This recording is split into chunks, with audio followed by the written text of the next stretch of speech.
Pedimos que permaneça no palco o Dr. João Cláudio Campos Pereira, que irá concluir o primeiro seminário de urgência e emergência com a palestra Afogamento, os desafios do emergencista no APH. Ao final, abriremos espaço para perguntas ao palestrante. Com a palavra, Dr. João Cláudio.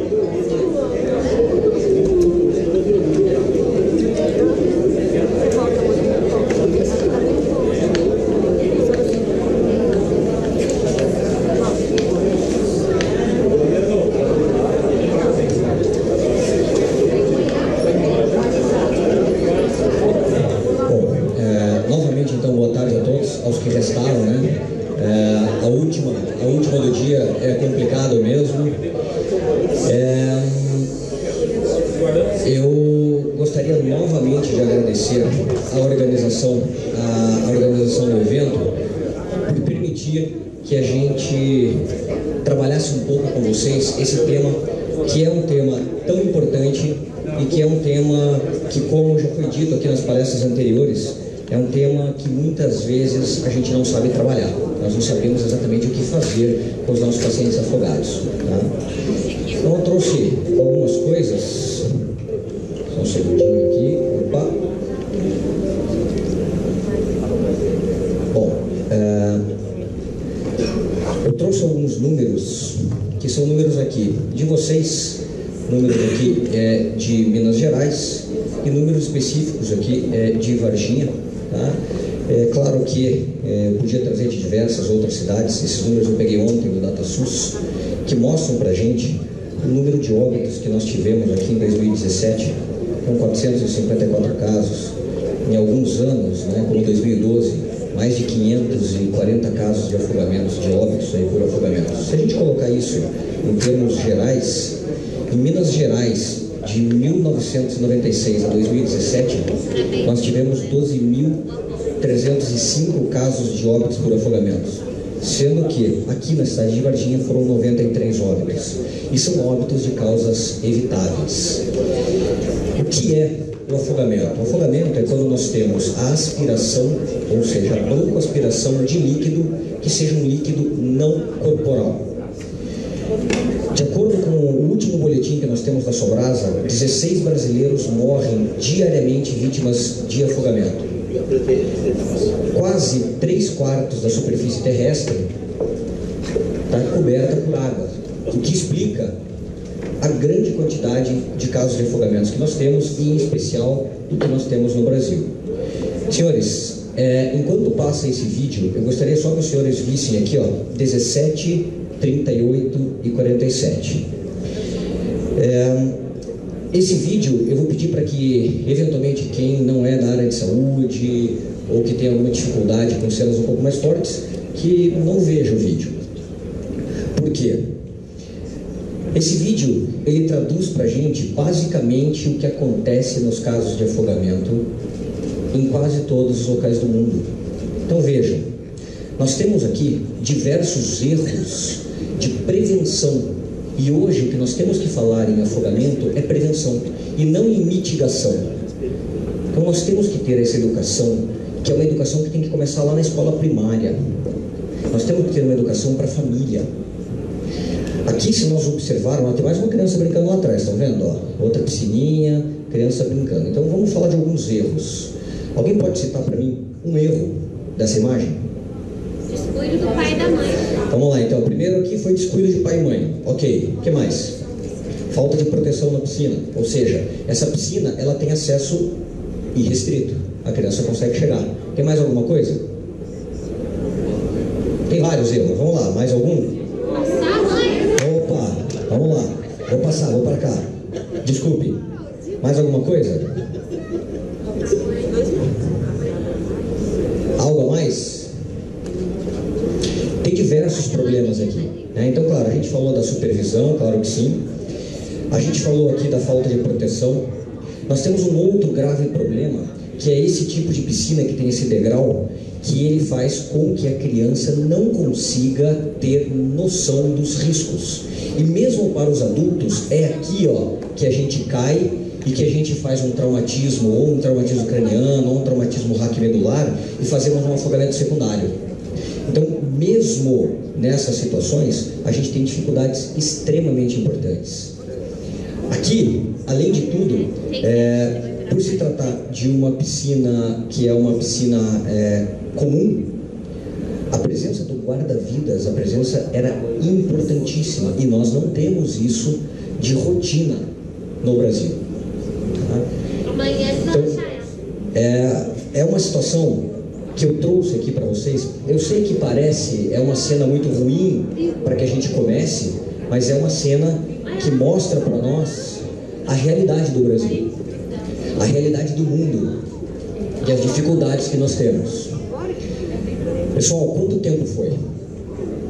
4 minutos e meio. 2 minutos e 50. Desde o início até o final. Tá? 2 minutos e 50. Vejam, senhores. Alguém de nós aqui, com os nossos filhos, consegue manter supervisão 100% do tempo? Ou alguém de nós já deixou o nosso filho 3 minutos sem supervisão? Já deixei, eu não lembro da piscina. Já deixou, que bom, não dentro da piscina, né? Mas isso acontece. E a maior parte desses acidentes, eles acontecem em momentos onde a gente não imagina que eles vão acontecer. E por que eu trouxe esse vídeo em si? Porque esse vídeo foi de uma criança, afogamento grau 5, que saiu sem nenhuma sequela. Tá? Eu tenho diversos outros vídeos de mortes de crianças. Essa criança não, ela saiu super bem. Deixa eu fazer uma pergunta para vocês. Quem dos senhores já se afogou? Vamos ver, quantos se afogaram? 1, 2, 3, 4, 5, 6, 7, 8, 9. 9 pessoas, 10 pessoas referem afogamento prévio. Olha como nós ainda temos uma incapacidade muito grande de entender o afogamento como um todo. Tá? Vamos entender isso. Por que a gente tem uma tendência muito grande a se afogar? Porque a água do Brasil é uma água quente. É uma água que tem uma temperatura média de 22 graus, o que é uma água confortável. 22 graus é sim uma água confortável. No Brasil, a maior parte dos trabalhos, o material do ACLS, do PHTLS, é tudo material nosso, é todo material da Sobrasa. Tá? Por quê? Porque nós temos o maior número de resgates de todo o mundo. E isso é fácil da gente explicar. Senhores, é possível dar certo isso? É possível dar certo? Tem guarda-vidas aqui também dos bombeiros ou não? Tem guarda-vidas? Tem guarda-vidas. Vou fazer uma pergunta para os guarda-vidas, assim, guarda-vidas que estão aí, ou qualquer outra pessoa que queira responder. Quando uma pessoa chega na praia, nós que estamos, a gente sabe quem vai se afogar. Deem para mim uma característica de quem vai se afogar. Vamos lá. Boia. Boia é uma beleza. O que mais? Como é que é? Corajoso. Eu vou falar um pouco sobre ele daqui a pouco especificamente. Mas o que mais? Etilizado. Esse é o cara, né? Esse é o cara. Esse é o nosso cliente potencial. Mas tem muitas outras coisas, né? O cara chega na praia, ele chega de sapato, calça jeans e começa a andar na areia. Você vê que ele não está no ambiente dele. A hora que ele tira a roupa, aqui é difícil falar isso, porque aqui vocês têm sol, que lá em Curitiba não faz sol, né? Então lá em Curitiba nós somos meio vampiros, né? Mas assim, eu brinco sempre isso, né? Quando a gente tira a roupa, o cara vem com aquele bronzeado de escritório de Curitiba, né? O cara é branco, você já olha e fala, opa, esse cara também não está no ambiente dele. Ele começa a brincar na beira da praia, nós vemos a brincadeira dele, o cara parece um croquete, ele rola, areia, cai, é uma coisa linda de se ver. E além disso, nós temos algumas outras características importantes desse paciente. Claro que aqui em Minas, isso é um pouco mais difícil para as pessoas entenderem pela ausência do mar, né? Mas tem, isso eu vou falar um pouquinho depois, cachoeira, rios, é onde a gente tem a grande quantidade de afogamentos.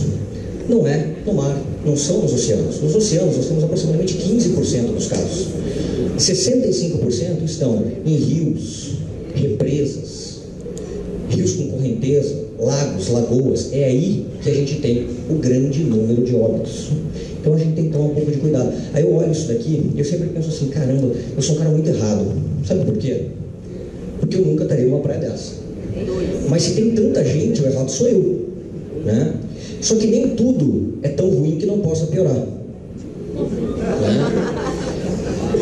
Pessoal, vamos pensar uma coisa. Será que essas cabeças que estão aqui, ó, se alguém afundar, vai ser fácil a gente perceber? É possível a gente fazer uma prevenção ativa num caso como esse? É extremamente complexo de se fazer, tá? Mas a gente sempre vê que as coisas podem piorar mais ainda. Senhores, essa é uma piscina com ondas na China.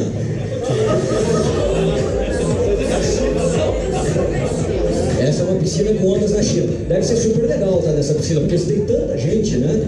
Ah, piscina com ondas, veja lá, vem a onda. Pode parecer brincadeira que eu vou falar, mas não é brincadeira. Pasmem, senhores. A cada 15 minutos, todo mundo toca uma sirene, todo mundo tem que sair da piscina para ver se ficou alguém embaixo da água. Tá? Isso é verdade, isso não é brincadeira. Tá? A cada 15 minutos. E digo mais uma coisa, vamos pensar em uma pessoa aqui, vamos pensar em qualquer pessoa, vamos pensar nessa senhora aqui, ó.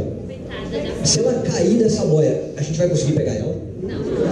Não vai conseguir. Então as coisas, elas são extremamente complicadas. 10 pessoas se afogam e uma morre a cada minuto a nível mundial. Isso daí, senhores, boia é um grande problema. Será que essa criança consegue voltar sozinha ali ou não? Não consegue, né? O que acontece é que o centro de gravidade dessa criança ficou abaixo da água. É impossível a criança voltar. Então as boias, elas são extremamente complexas. Esse vídeo, como ele tem quase 3 minutos, eu não vou deixar o vídeo inteiro, tá? Mas só para que vocês tenham uma ideia desse tipo de situação, e que isso aqui tem trazido muita preocupação para nós, que é a utilização do nosso telefone celular. Porque hoje nós viramos escravos. A gente falou agora há pouco aqui da questão de redes sociais, mas a gente virou escravo do nosso telefone. Então o que acontece aqui? A gente vê as crianças, então olha, a criança já virou lá, ó. A pessoa que aqui está, ó, pega o telefone, essa outra criança, ela vai tentar chamar essa daqui, ela vai ali do lado, chama, ela empurra a criança assim, ó. Eu não vou deixar inteiro porque é muito tempo, né? Quase 4 minutos, no tempo que a gente está aqui, ele é complicado esse vídeo, eu não vou deixar inteiro. Mas resumindo a história dessa situação, é que essa senhora ficou 3 minutos aqui no telefone e a criança afogada durante 3 minutos aqui. Então vejam, isso mostra pra gente que o erro não é só o erro da gente ter colocado a boia, mas sim das nossas atitudes, é do que a gente está fazendo com as nossas crianças. E a partir do momento em que a gente tem um caso desse de um óbito de uma criança, acabou a nossa família. Então, senhores, afogamento é a segunda causa de óbitos de crianças de 1 a 4 anos. Os nossos filhos estão morrendo afogados. É a segunda causa de óbitos. É a terceira causa de óbitos até 14 anos. E a gente tem causa importante de óbitos até 29 anos. Vou passar o vídeo, né? Porque não vou deixar ele inteiro, ok? Mas vejam, a cada 92 minutos um brasileiro morre afogado. Agora o Paulo alguém falou do corajoso, não falou do corajoso? Eu vou falar mais ainda do corajoso. Vejam só. Não, de pé. É de pé ele pular.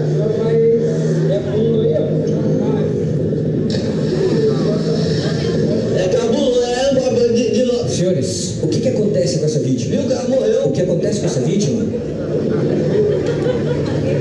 Vai lá, gurizada.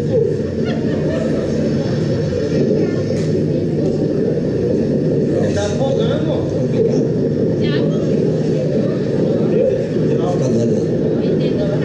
Vai afundar eu. O que aconteceu com esse paciente foi uma concussão cerebral. A concussão cerebral geralmente não traz pra gente grandes problemas. Em pouco tempo a gente vai acordar, a gente vai ficar sem nenhum tipo de lesão. Mas em meio líquido, isso não é verdade. Esse cara morreu. Esse cara morreu. E não precisava. E isso, eu vou fazer mais uma pergunta para nós que talvez explique um pouco o próximo slide. Quem dos senhores aqui faria isso que ele fez? 1, 2, ninguém mais? 3. Algumas pessoas fariam. O que a gente vê nisso? O que a gente vê é que, principalmente os homens, eles se expõem ao risco de uma maneira muito maior do que o risco que as mulheres se expõem. E isso mostra pra gente, isso mostra o porquê que o homem morre quase 7 vezes mais do que a mulher quando a gente está falando em afogamento. Eu não vou dizer aqui que nós, homens, somos desprovidos de inteligência, né? Eu vou dizer que nós temos mais hormônios para ficar melhor, né? Brincadeiras à parte, a gente se expõe ao risco. E as mulheres se expõem muito menos ao risco. E isso realmente acontece, tá? Adolescentes também se expõem mais ao risco. Eles têm o maior risco de morte. Veja se não é o estereótipo do cara que se afoga. Vejam só.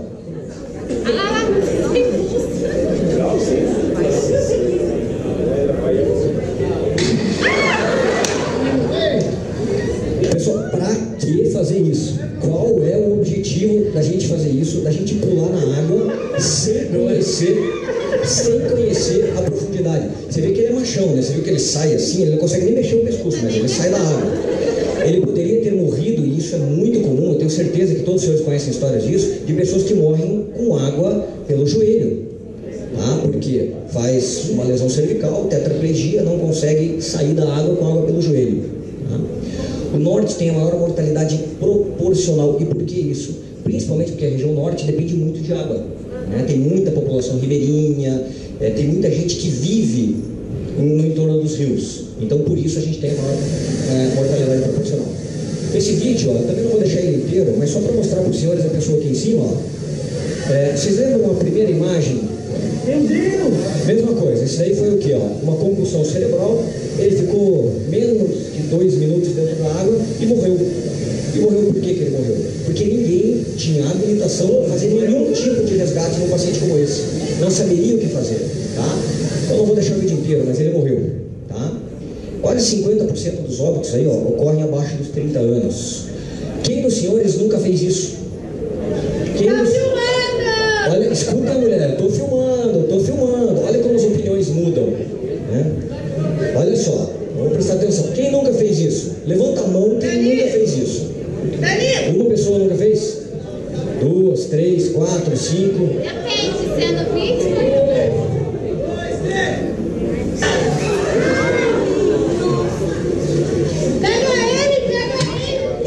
Vamos escutar agora.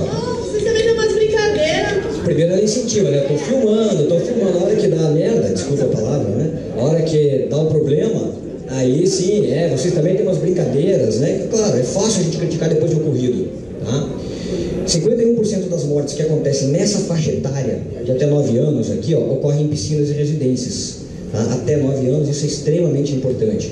Crianças maiores de 10 anos e adultos se afogam mais em águas naturais, ok?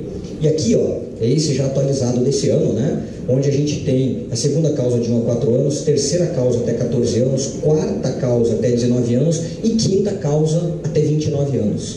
Ou seja, o afogamento mata muito.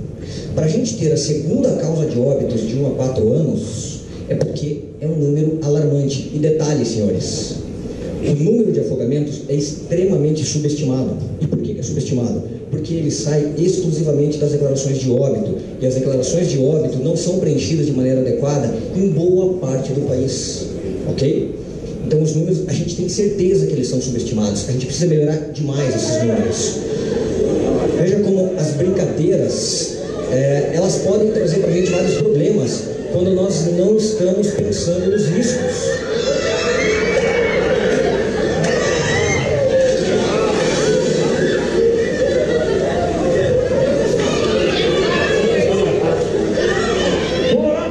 Quanto tempo esse cara aguenta nessa posição? Quanto tempo os senhores imaginam que uma pessoa como essa vai aguentar nessa posição? Eu vou deixar esse vídeo só para os senhores ouvirem o que ele fala no final, que é a negação de tudo que a gente pensa, né? Que alguém vai soltar, etc. Não aconteceu nada de mais importante com ele, mas vão soltar, né? Eu quero que os senhores escutem, entendeu? O áudio, assim que soltar o pé dele. Agora.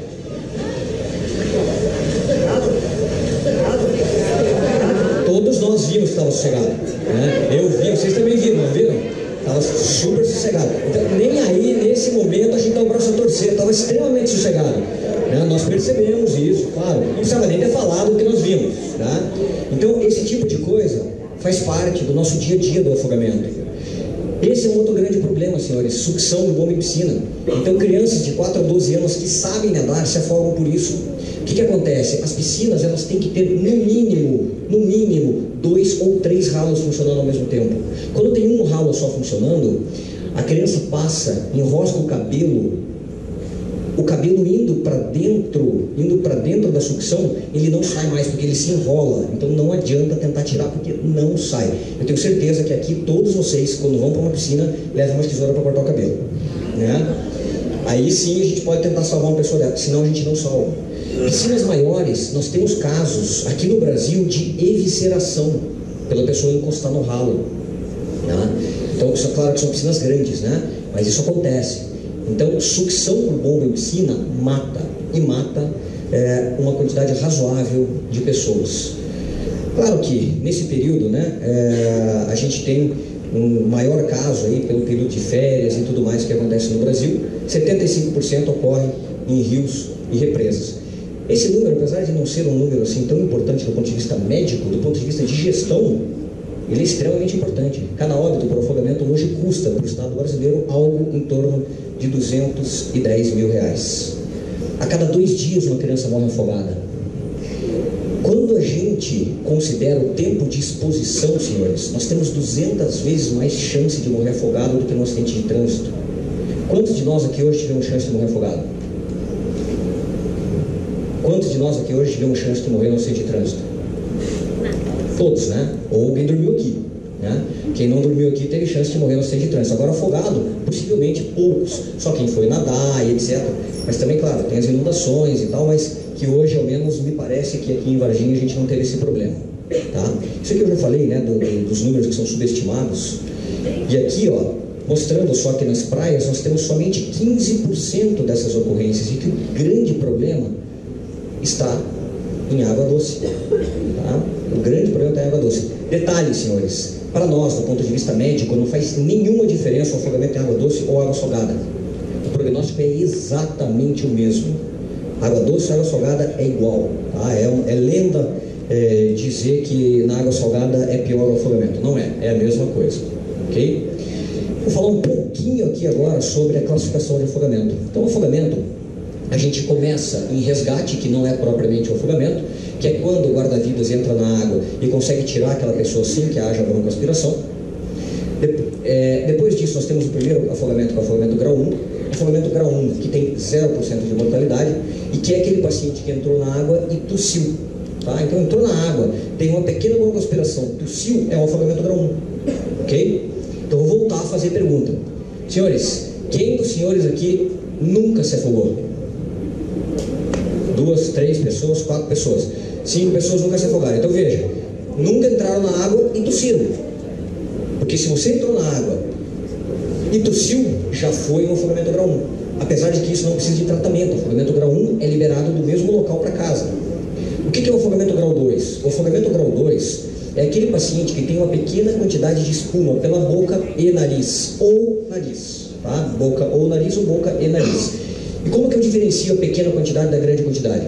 A pequena quantidade é quando eu limpo e não volta a espuma, ok? Então, esse paciente é afogamento grau 2. Mortalidade, 1%. Geralmente, se houve óbito, foi um óbito porque a gente não atuou adequadamente no tratamento desse doente. O afogamento grau 3, que a gente já tem algo em torno de 4 a 5% de mortalidade, é o paciente que tem uma grande quantidade de secreção pela boca e pelo nariz. Essa classificação, senhores, é classificação para o socorrista. A classificação para o médico muda um pouco. Qual é a diferenciação? O afogamento grau 2, nós temos estertores em alguns campos pulmonares. O afogamento grau 3, nós temos estertores em todos os campos pulmonares, que a gente traduz isso como edema agudo de pulmão. Ok? Detalhe, senhores, edema agudo de pulmão no afogamento é proscrita a utilização de furosemida, de diurético de alça. Por quê? Porque a gênese não é cardiogênica, é porque o pulmão foi inundado. Você piora o paciente e piora a rabdomiólise que esse paciente vai fazer. Tá? Então, não se dá diurético no edema agudo de pulmão do paciente vítima de afogamento. Okay? Isso mata o paciente. O que é o afogamento grau 4? O afogamento grau 4, que a gente já tem em torno de 20% de mortalidade, é o paciente que tem sinais de choque. Para o socorrista, como que a gente traduz esse sinal de choque? É ausência de pulso radial, ok? Então a gente chegou à ausência de pulso radial, esse é o afogamento grau 4. O afogamento grau 2, a gente só vai tratar com catéter nasal. O afogamento, 5 litros por minuto, catéter nasal. Não adianta colocar mais de 5 litros por minuto, tá? A concentração não vai aumentar. O afogamento grau 3, a gente trata já com máscara em alto fluxo, e o paciente afogamento grau 3, senhores, precisa de ventilação mecânica através de tubo orotraqueal. E nós não recomendamos máscara laríngea para o afogamento. Por quê? Porque esse paciente vai continuar broncoaspirando. Tá? Então, como a máscara laríngea é uma via aérea avançada, mas não é definitiva e não faz proteção de via aérea, claro, faz mais proteção do que o AMBU, mas não uma proteção adequada, ela não é indicada no afogamento em si. Tá? O afogamento grau 4, não tenha dúvida, esse paciente ele já deve ser, sempre que possível, se a gente tem um suporte avançado no local, ele tem que ser entubado no local. Tá? A mortalidade desse paciente é uma mortalidade de aproximadamente 20%. E qual é o tratamento desse paciente? Esse paciente, até a chegada da viatura avançada, que vai fazer a intubação, etc., esse paciente tem que ser aquecido, máscara alto fluxo e decúbito lateral direito. Tá? Depois a gente vai explicar o porquê que é decúbito lateral direito. Afogamento grau 5, que é o afogamento grau 5? O grau 5 é parada respiratória, mortalidade de aproximadamente 40%. E como a gente trata esse paciente? O afogamento grau 5, a parada respiratória, ele precisa de ventilação. Então aqui nós voltamos ao ABC. Aqui não é CAB, aqui é ABC. Esse paciente tem que ser ventilado. E quantas ventilações? São 5 ventilações de resgate. Diferente das ventilações de resgate lá do ACLS. Aqui são 5 ventilações de resgate. Por que 5? Porque com 2 ventilações eu só consigo tirar a coluna de líquido e jogar ela para o pulmão, mas eu não consigo ventilar o pulmão adequadamente. Então nós precisamos de 5 ventilações. Tá? Afogamento grau 6, 93% de mortalidade. O afogamento grau 6 é aquele paciente em parada cardiorrespiratória. O afogamento grau 6, claro que a gente não tem tempo para isso, mas seria bom a gente conversar mais sobre o afogamento grau 6, principalmente com os guarda-vidas, que é quem faz o resgate, quem ainda pega o paciente em meio líquido, protocolo START dentro da água, a maneira com que a gente faz a diferenciação entre o grau 5 e o grau 6 ainda dentro da água. Por quê? Porque o grau 5, que tem 40% de mortalidade, em pouco tempo dentro da água ele pode se transformar no grau 6. E isso vai aumentar a mortalidade dele significativamente. Detalhe, senhores, a graduação do afogamento só se modifica dentro da água. Depois que eu tirei o paciente da água, a graduação não modifica mais. O paciente grau 3, não é porque ele teve uma parada cardiorrespiratória que ele era um grau 6. Não, foi um grau 3 que evoluiu mal. A gente não tem 4 ou 5% de mortalidade. É porque evoluiu mal. A graduação é a graduação do local. A graduação não é radiológica, a graduação ela é de quem fez a retirada dessa vítima da água. Ok? Claro que nós temos o óbito, e para a gente considerar o paciente em óbito, nós temos que ter sinais específicos disso, como, por exemplo, o paciente com algumas características, rigor mortis, presença de livores, estado já de putrefação, ou o paciente que sabidamente está há mais de 1 hora submerso.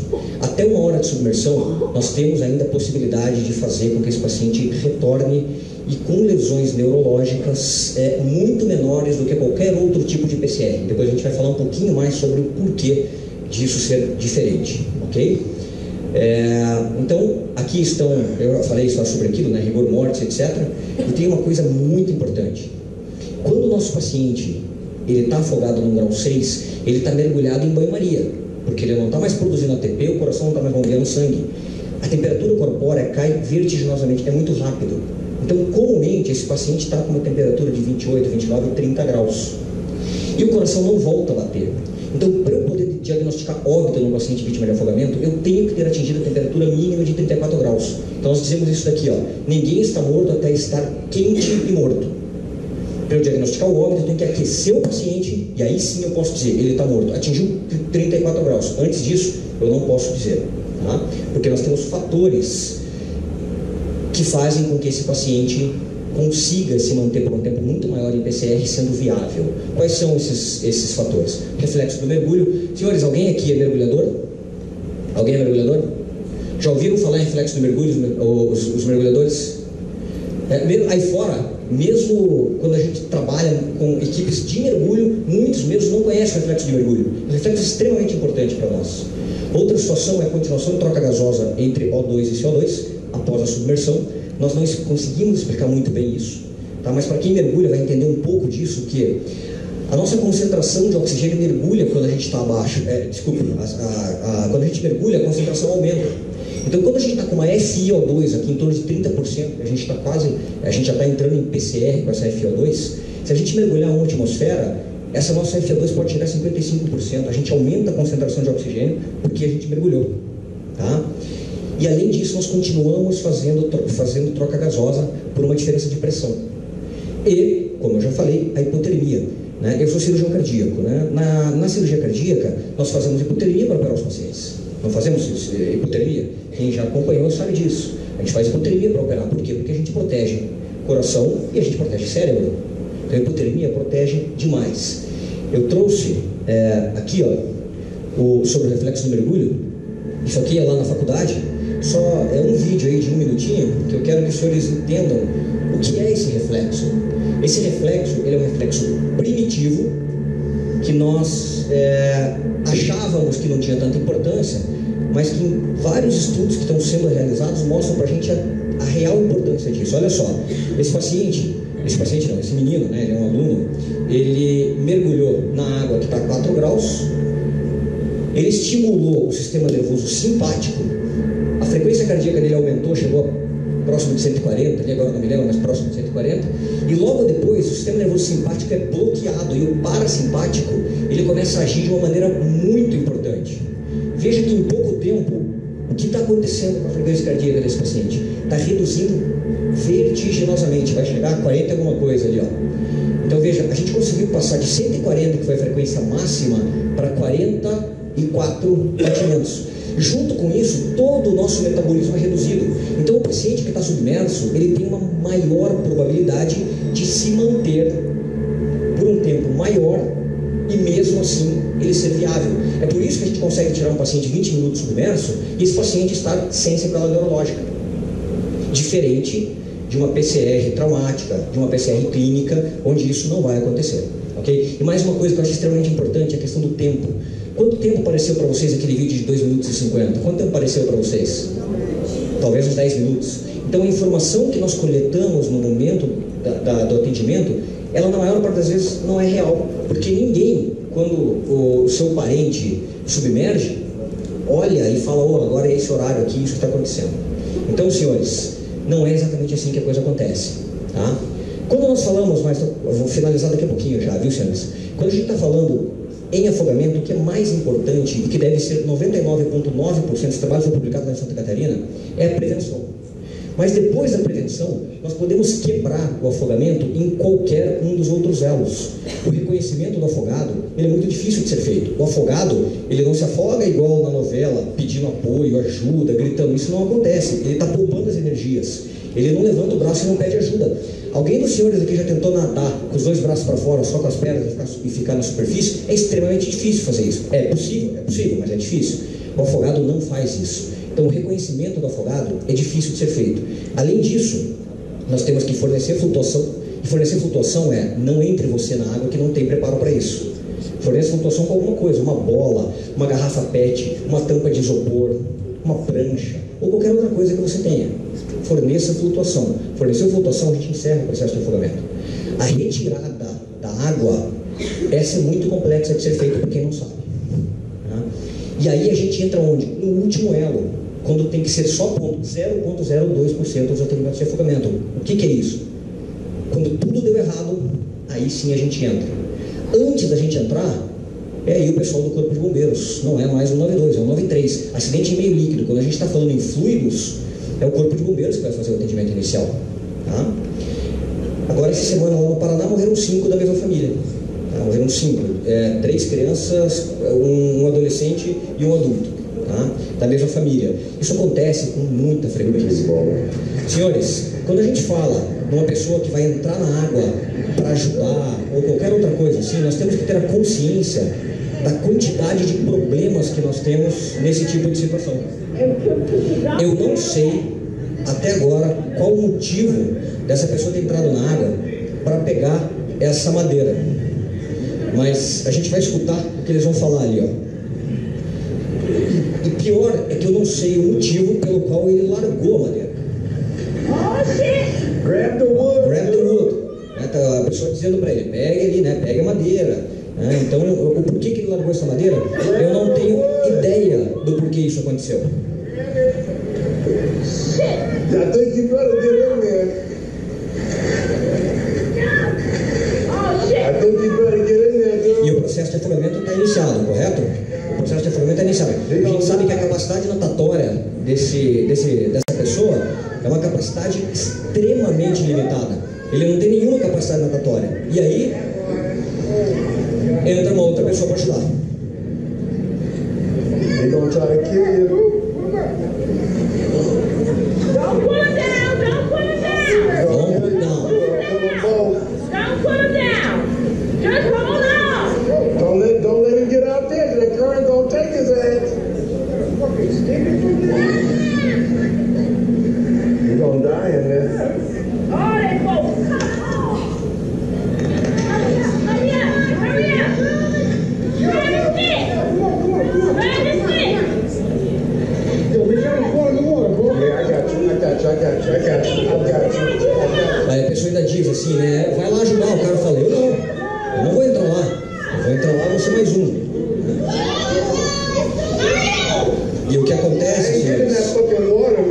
Infelizmente, né? Os 2 óbitos. Tá? E a gente não precisava disso. Né? 2 óbitos sem necessidade. Tá? Esse vídeo eu nem vou mostrar, mas aqui são 3 óbitos. Tá? Os 3 entram e eles filmam a própria morte. Eles entram, vejam, um lugar parado, com a melhor condição possível para se nadar, mas sem nenhuma capacidade de se manterem na superfície. Tá? Então foram os 3 óbitos aqui, mas eu vou passar esse vídeo aí pelo avançar do horário. Ok? Outra brincadeira extremamente comum que nós vemos é isso aí, ó, senhores, fazer apneia. Apneia, vocês viram que tem 2 pessoas aqui, né? Vocês chegaram a ver ali, né? Tinham 2 pessoas ali, ó. Tá? Esse rapaz, ó, ele está fazendo apneia. Está fazendo apneia. O ex-campeão mundial de apneia dinâmica, morreu fazendo apneia na sua casa. Tá? Então veja, a hora que ele voltou ali, ó, o que aconteceu com ele? Ele voltou, ele já não tinha mais capacidade, tentou colocar a cabeça para fora d'água. Vocês vão ver que aqui não dá para ver muito bem na imagem, mas ele já entra em crise convulsiva aqui. Tá? E o resultado disso tudo é isso aí, ó, tá? Óbito dentro da piscina, com algumas pessoas ali ao lado, todo mundo vendo. Então o que é o afogamento secundário? O afogamento secundário é aquele afogamento que aconteceu por alguma outra coisa, que não foi por falta de capacidade natatória. Ele aconteceu naquele paciente vítima de TRM, vítima de TCE ou de qualquer outra lesão. Esse paciente pode ter, por exemplo, uma crise convulsiva na água. O paciente epilético tem 13 vezes mais chances de se afogar do que o paciente não epilético. Tá? Então isso é afogamento secundário. É o paciente que pula, podem ver, ó. Do mesmo jeito que ele pulou ali, ó, ele já ficou. Isso é um TRM com tetraplegia e a morte foi por afogamento, tá? Mas é um afogamento secundário, ok? Hidrocução, a avó da gente já falava o que era. Hidrocução é o que a gente chamava de choque térmico. E o que é hidrocução? Qualquer temperatura de água abaixo de 5 graus da sua temperatura corpórea, principalmente para quem tem alguma predisposição, como por exemplo, síndrome do QT longo, enfim, algumas outras coisas que podem acontecer, pode gerar, se você mergulhar de uma vez, pode gerar fibrilação ventricular. Então pular na água é muito complexo, a gente não deve pular na água, porque isso pode acontecer, pular de uma vez. E a tua avó que falava para você do choque térmico, ela já dava para você o tratamento. Ela falava o que para você antes de entrar na água? Molha, né? Molha a cabeça, molha a nuca e tal. Molhou a cabeça, estimulou o sistema nervoso simpático, acaba com o processo de hidrocução, tá? Ou reduz significativamente a chance disso acontecer, ok? Então, senhores, quando a gente pega esse paciente afogado, o que nós devemos pensar? Tá? Esse paciente, a água não deve ser retirada do pulmão. Isso piora, tira mais surfactante, piora o paciente. Não, apesar da gente achar que tem que retirar, não deve ser retirada a água do pulmão. Não devemos aspirar o paciente afogado. Tá? A água que saiu passivamente, ok. Aspiração não deve ser feita. Resposta aqui a gente já falou, né? Se houver resposta desse paciente, colocar em decúbito lateral direito. E por que decúbito lateral direito? Porque esse aqui é o raio-x do paciente, opa, desculpem, esse aqui é o raio-x do paciente afogado, tá? O bronquiofonte direito, ele é menos angulado e mais calibroso. Portanto, quando a gente intuba um paciente seletivamente, tem a tendência a ir para a direita. E é isso que acontece aqui nesse paciente, ó. Então, quando a gente coloca a direita, ó, o que nós estamos fazendo? Tirando a água lá da esquerda e passando a água aqui para a direita. Então, nós estamos liberando o pulmão esquerdo para que o paciente ventile adequadamente com o pulmão esquerdo. A gente já está com o direito comprometido, tá? Aí aqui, a gente não vai falar em muitas coisas, mas eu só vou lembrar uma coisa. O processo de ver, ouvir e sentir que saiu do ACLS ainda é mantido no afogamento, ok? E a RCP, quando nós estamos em 2 socorristas, é 15-2, não é 32. 32 é quando a gente está em um socorrista. Mas quando a gente está em 2 pessoas, o esquema continua sendo 15-2, que é o que a gente faria para as crianças e outras situações. Esse aqui a gente já falou também, tá? Não há necessidade de continuar. Os dispositivos mecânicos não devem ser usados de rotina, mas no afogamento que vai ter muito tempo, vale a pena a gente fazer a utilização. Isso aqui lá no Rio de Janeiro, a utilização, tá? Então, vale a pena utilizar quando a gente tem um tempo de PCR prolongado, tá? Isso aqui também a gente já falou, rigidez cadavérica, livores, e nessa parada cardiorrespiratória que a gente tem que lembrar sempre nos preocupar com a segurança e sempre lembrar que o nosso atendimento continua sendo o ABC. Isso aqui, ó, é mais suporte básico, suporte avançado de vida, então a gente não vai abordar muito isso nesse momento, mas sempre lembrando que a RCP precoce é o que vai fazer diferença para esses pacientes. Eu não vou falar muito em corrente de retorno, até porque aqui a gente não tem corrente de retorno, né? Mas lembrem-se, se qualquer dia, senhores, entrarem no mar, naquela região que tem menos onda, a corrente de retorno está lhe puxando para o fundo. Não nadem contra a corrente. A área de escape é lateral. Se você tentar nadar contra a corrente, possivelmente você vai se afogar. E isso aqui é corrente de retorno, senhores. Tá? Então veja, local que tem onda, que tem onda, que tem onda, onde não tem onda, o pessoal olha e fala, aí que eu vou entrar. Esse é o lugar mais perigoso. Porque a água que está vindo para frente, ela tem que retornar para o outside. E é aí que a gente entra e é puxado lá para o final. Então, eu não vou passar nem esse vídeo, nem esse. E só para a gente finalizar, eu estou finalizando agora com esse vídeo. Só um segundinho, por favor. Vou finalizar com esse vídeo. Opa, desculpe. É esse vídeo aqui. Eu vou finalizar enquanto eu continuo falando um pouquinho. Desculpem, senhores. Esse da cachoeira, eu vou passar e vou finalizar com esse daqui, ó. O da cachoeira, eu posso deixar para os senhores. É um vídeo que mostra a pessoa caindo na cachoeira, batendo a face, fazendo um afogamento secundário, mas devido ao tempo aí, eu não vou dar sequência, eu vou finalizar com esse vídeo aí, que é um vídeo de 2 minutos, e eu prometo que eu encerro aqui, tá? Então, aqui é lá no nosso litoral, nós fomos acionados por um afogamento, fizemos a busca, esse aqui é um sargento, esse aqui é um subtenente, nessa época aqui ele ainda era primeiro sargento, tá? Mas a gente foi para as buscas aquáticas. Esse rapaz, ele estava submerso já há um tempo razoável, vários guarda-vidas em busca em vários locais, né? Mas a gente estava imaginando, traçando o local onde possivelmente esse paciente poderia estar. Então, a gente está aqui, eu estou aqui do lado, mas a gente estava tentando fazer a busca. Senhores, lá de cima, o que a gente vê é isso aqui, ó. Essa é a vítima, tá? Então a gente vê esse vulto. A gente não consegue ver uma pessoa na superfície da água. O nosso, agora, né, operador aerotático, né, mas na época a gente chamava de tripulante operacional, ele fez o mergulho, e no primeiro mergulho ele já retirou a vítima. Por quê? Porque a gente, lá de cima do helicóptero, a gente sinalizou exatamente para ele onde estava a vítima, tá? Então ele conseguiu fazer a retirada, ele retirou essa vítima daqui, tá? Aqui eu tentei aproximar um pouco para que os senhores vissem, porque isso foi feito com a GoPro lá na própria aeronave. Nós fomos para o pouso na areia, como tinha moto aquática, etc. Não fomos nós que retiramos com a aeronave, tá? A retirada foi feita pela moto aquática, tá? E aí, ó, senhores, a GoPro aqui ela está comigo, né? Então, a hora que eu desço aqui da aeronave, a gente já vai montando aqui o nosso cenário de operações. Eu já estou com o larindo na mão. Nessa época, senhores, a gente trabalhava sem enfermeiro na aeronave, tá? Hoje, graças a Deus, a gente mudou isso. A gente trabalhava sem enfermeiro. Já tem 4 anos que a gente modificou isso, tá? Hoje, esse é o 4º ano que a gente não trabalha mais sem, mas nessa época ainda era muito difícil. Então, a gente está fazendo todo o processo de RCP, isso era mais tempo, então vejo que até a RCP está muito rápida, né? Mas isso foi antes da atualização de 100 a 120 vezes por minuto, tá? Apesar da gente não ter que aspirar líquido, os senhores viram a quantidade de líquido que estava saindo, Tá?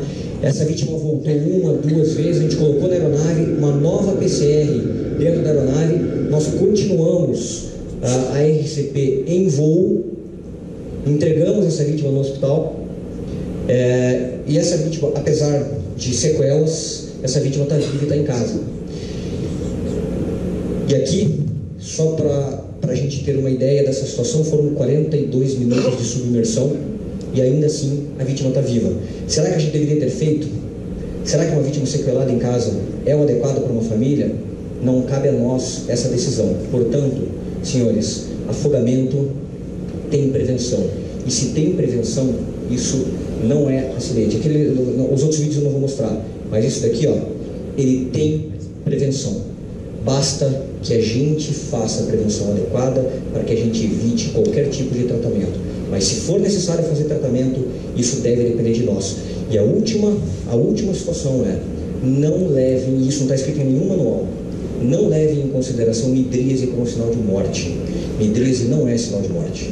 Quantos pacientes midriáticos a gente reanima e a pupila volta ao normal? Então me preocupa muito quando chega em qualquer problema, não estou falando só do afogamento, em qualquer outra situação, quando chega um paciente midriático, a pessoa fala, não atue mais nessa vítima porque já está midriático. Tá? Eu tenho certeza que muitos dos senhores já viram redução de midríase e eu gostaria que essa mensagem fosse levada adiante. E o afogamento é algo realmente muito complicado para todos nós. Agradeço aos que continuaram aqui até depois das 19 horas e espero que, se tiver qualquer tipo de questionamento, possam me enviar, que eu vou fazer a resposta para todos os senhores. Muito obrigado, uma boa noite.